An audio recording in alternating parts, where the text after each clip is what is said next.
Xaritaga qarang. Ha, shunga. Pastdagi oppoq katta qit'ani ko'ryapsizmi? Uni nomi Antarktida.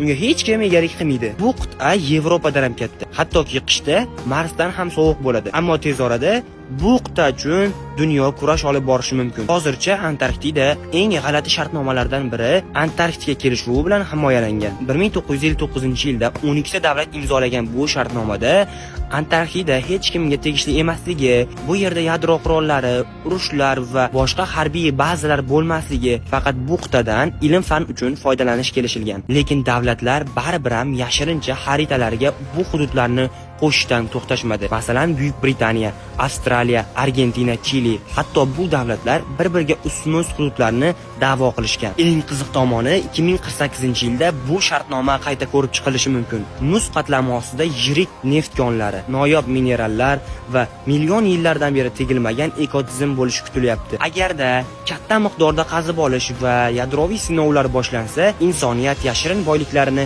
yuzaga chiqaradi. Agar shartnoma buzilsa, Antarktida insoniyat tarixidagi oxirgi yirik yer talashish maydoniga aylanadi yoki butun qit'a uchun urush boshlanishi mumkin.